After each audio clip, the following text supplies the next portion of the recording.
म्हणून मला एकच सांगतो आपल्याला मी, की माझ्या मागे कोणी गॉडफादर नव्हता, माझ्या मागे कोणी गॉडफादर नव्हता. एक शाखा प्रमुख, एक कार्यकर्ता, बाळासाहेब दिघे साहेब यांची प्रेरणा माझ्या पाठीशी होती, ऊर्जा माझ्या पाठीशी होती. आणि म्हणून कार्यकर्त्याला एवढ्या मोठ्या पदापर्यंत नेण्याची ताकद फक्त आणि फक्त शिवसेनेमध्येच आहे. शिवसेना आपल्याकडे आहे.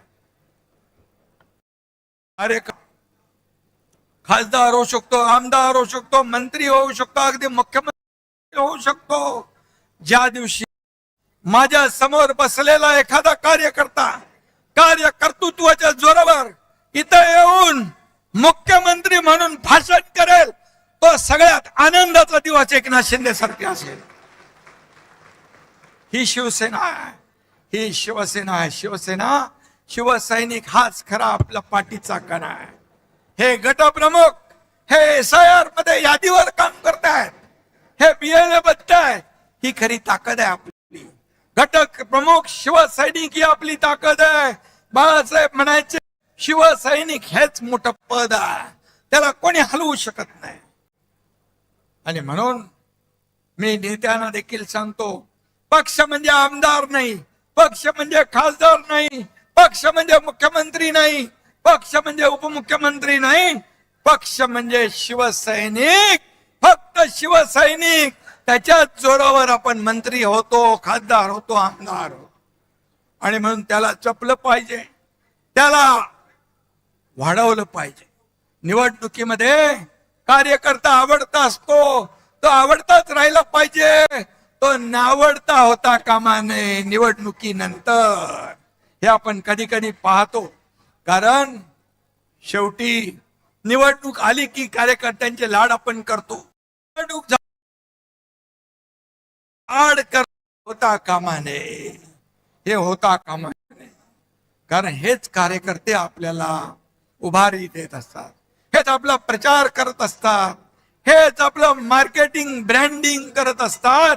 आणि म्हणून कार्यकर्ता जपला पाहिजे, कार्यकर्ता घडला पाहिजे, कार्यकर्ता वाढला पाहिजे. तेव्हाच तो कार्यकर्ता तोडवण्याची भाषा करतात त्यांच्यावर जाऊ दे. आणि म्हणून आपल्या सर्वसामान्यांच्या रक्षणासाठी लढला देखील पाहिजे. त्यामुळे हजारो लोक आपल्या बरोबर येत आहेत, दररोज येतात. वेटिंग लिस्ट मोठी है.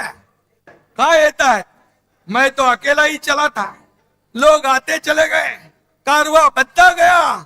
आणि हा कारवा महाराष्ट्रामध्ये कोण एकनाथ शिंदे, अरे सर्वसामान्य कार्यकर्ता, शाखा प्रमुख. आज या महाराष्ट्रातल्या तमाम जनतेने त्याला स्वीकारलं, शिवसेनेला स्वीकारलं, उठावाला स्वीकारलं, या ठिकाणी आपल्याला आशीर्वाद दिले. आणि याच्यापेक्षा काय दुसरं असू. ज्या ज्या ठिकाणी मी जातोय त्या त्या ठिकाणी अगदी मुलांपासून मोठ्या वयोवृद्धांपर्यंत चेहऱ्यावर आनंद पाहतो. हीच कमाई आहे आपली, हीच कमाई आहे. किती पैसे कमवले, किती संपत्ती कमवली, किती पार्टी कमवली, यापेक्षा किती माणसं कमवली, किती माणसांचं प्रेम कमवलं, हे महत्वाचं आहे.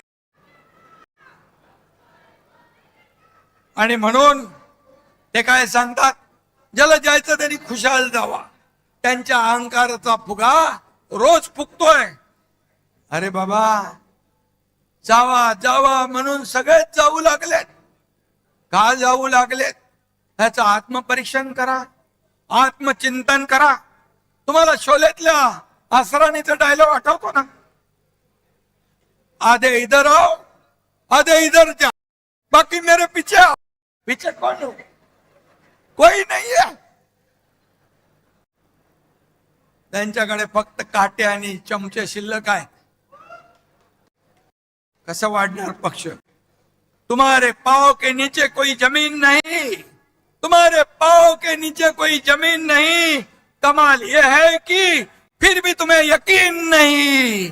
त्यांना कोणीतरी आठवण करून द्या, बदललंय, परिस्थिती बदलली आहे. त्याची आठवण करून द्या. परिस्थितीनुसार आपल्याला चालायचं असतं. कधीही गची बाधा डोक्यात येता कामा नये. मी कोण आहे? मी मी मी नाही, आम्ही आम्ही आम्ही म्हणा. मी म्हणणारे रावणाची लंका देखील जळून खाक झाली. ओ